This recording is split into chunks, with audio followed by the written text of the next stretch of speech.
Olá, de novo. A roupa é a mesma, porque essas aulas estão sendo gravadas na quinta-feira, tá? Para vocês assistirem, de hoje para amanhã. E amanhã nós teremos uma aula síncrona bem legal, bem tranquila. Nosso questionário avaliativo vai ser só na semana que vem, então a aula de amanhã vai ser bastante tranquila, ok? Vamos lá. Vamos fazer uma ponderação acerca da teoria geral do processo do trabalho, tá? Quando nós tratamos a teoria geral do processo do trabalho, a gente vê como um todo a teoria geral do processo e, posteriormente, os pontinhos que dizem respeito ao processo do trabalho, tá? Não adianta eu falar do processo do trabalho sem falarmos do processo em geral, até porque nós buscamos, dentro do processo civil, o preenchimento de inúmeras lacunas que tem dentro do processo de trabalho. O processo de trabalho ficou quietinho, a gente vai lá no processo civil e busca. CLT ficou quietinho, a gente vai lá no CPC e busca, ok? Beleza? Então tá. Quando nós tratamos a teoria geral do processo, nós temos em mente que precisa ter briga. Se não tiver briga, não tem processo. Entendeu? Então nós temos que ter existência de conflito. Não havendo conflito, não tem por que brigar, tá? Quando vocês estão lá na casa de vocês só resolvem as coisas depois de briga, depois de conflito, depois de pretensão resistida, tá? Isso significa que há impasses, há diferenças de entendimento e diferenças de interesses. Quando a gente trata de diferença de interesse, a gente também está tratando do processo, tanto do ponto de vista individual, eu quero este lápis e você quer este lápis, quanto do ponto de vista coletivo. Nós queremos aulas mais curtas ou nós queremos aulas presenciais, porém nós não estamos podendo ter aulas presenciais. Então é um interesse coletivo. Para sanar o interesse coletivo, o Andemate colocou essa opção nossa do semestre suplementar para que nós possamos continuar estudando, porém, nesse método novo que todo mundo está aprendendo, tá bom? Então, nós temos em análise geral dentro do processo do trabalho que a questão individual, ela vem num descumprimento de norma jurídica positivada. A gente entende dessa maneira, do ponto de vista do processo, de que o interesse individual demonstra que uma lei foi violada.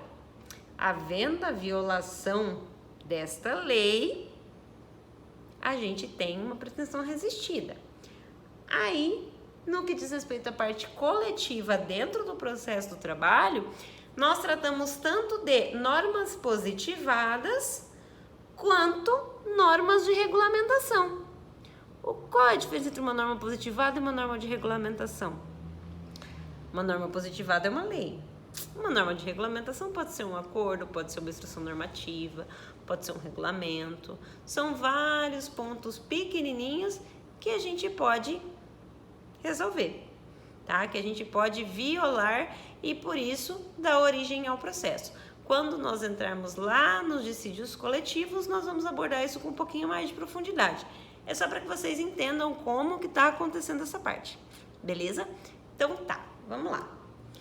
Também tem outra questão no que diz respeito ao processo, uma questão chamada autotutela, quando as pessoas se resolvem sozinhas, né? Você tem ali o princípio da autotutela, ela se resolve sozinha. Já quando você faz uma autocomposição, você já tem ou uma desistência, ou uma denúncia, ou uma submissão, ou uma transação. Nós também temos a hipótese da heterocomposição, tá? Temos a hipótese da mediação e da conciliação. Cada ponto desses, crianças, desculpem, cada ponto desses, senhores, vão nos levar a um problema novo. Cada ponto desses é um livro inteiro. Se nós nos aprofundarmos demais em autotutela, heterocomposição e autocomposição, a gente só vai sair daqui semana que vem. Eu vou ter que começar a fazer filme ao invés de fazer vídeo pequeno. Vou ter que contratar um diretor de cinema. Tá ok? Então vamos lá. Mediação e conciliação. Mediação e conciliação está prevista no CPC. É aplicável para CLT? É aplicável para o processo do trabalho? Sim, com certeza. E cada vez mais. Porque a gente tem visto um movimento dentro do judiciário no sentido de conciliar. Vamos resolver, vamos fazer um acordo. Você quer esse lápis, eu quero esse lápis. Vamos resolver. Vamos quebrar o lápis do meio? Vamos dar uma de Salomão? Não sei. Vamos dar uma de entregar só para um? Tudo bem? Você aceita que esse lápis é meu porque ele estava na minha mesa?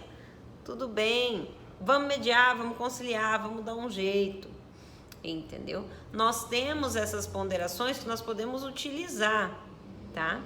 É importante que neste momento vocês tenham em mente que isso foi uma pergunta que um aluno meu trouxe lá no início do semestre. Mediação e conciliação suspende prazo prescricional? Sim, tá? A mediação suspende prazo prescricional de acordo com o artigo 17 da Lei de Mediação. Vejam isso com atenção. Ah, passou o prazo prescricional? Peraí, teve alguma causa de suspensão? Teve. Qual? A mediação. Suspensão, não interrupção. Vocês estão no 8º semestre, tem gente que está no 9º, tem gente que está pagando matéria comigo e não sabe a diferença de suspensão e interrupção. Suspender, você está aqui, você sobe para cá. Interromper, você está aqui e você volta para o começo. Quando você interrompe, você começa de novo. Quando você suspende, você para onde está, ok? Então, nós também temos a possibilidade da arbitragem, tá? Porém, dentro do que diz respeito ao processo do trabalho, você só pode ter arbitragem na questão coletiva, tá? Porque está previsto dentro da Constituição Federal no artigo 114, parágrafo 1º. Peguem a lei, tá? Não façam só leituras por cima só da minha aula aqui, só do livro. Peguem a lei para entender o que está rolando. Estamos falando aqui do artigo 114, parágrafo 1º da CF. Busca lá no artigo 14, no 114, parágrafo 1º, o que está escrito. Não tem previsão legal específica no que diz respeito ao conflito individual, tá? Por quê? Porque a arbitragem, ela é uma determinação anterior. Ela é uma coisa que é combinada desde o começo. E precisa ter alguém. E normalmente, se a gente colocar isso entre um patrão detentor da coisa toda para fazer um árbitro, esse árbitro vai complicar a nossa vida, tá? Principalmente a vida do trabalhador, porque pode ser que ele penda para um dos lados. O certo é que a arbitragem não haja pendência para lado nenhum, tá? Porém, no 507 da CLT, pega o livrinho para ler. 507 da CLT possibilitou a arbitragem em alguns casos específicos. Em quais casos são esses, gente? Em quais casos são esses? Essa aula eu já dei presencialmente, mas quem não é meu aluno não teve, tá? Qual que é a possibilidade de arbitragem no caso de individual? Remuneração dobro do teto do INSS, tá? E iniciativa do empregado, beleza? Não pode ser em qualquer circunstância. Dobro do teto do INSS e iniciativa do empregado. Grudou na cabeça? Arbitragem só pode ser nos casos individuais quando o empregado decidir que pode e quando ele receber mais do que o dobro do teto do INSS. Entenda? Então, a gente verifica que neste ponto específico das composições dentro do processo do trabalho, ele tem inúmeras coisinhas pequenininhas, inúmeros detalhezinhos, tá?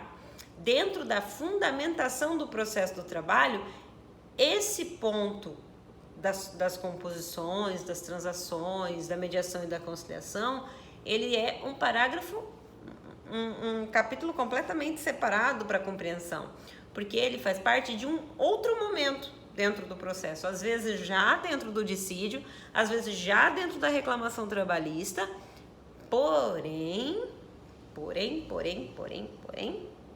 elas precisam ser entendidas autonomamente. Por quê? Por que eu digo que faz parte? Porque a conciliação pode existir dentro dos autos. A qualquer momento dentro dos autos pode ter uma conciliação. Entendeu? Então, a gente verifica que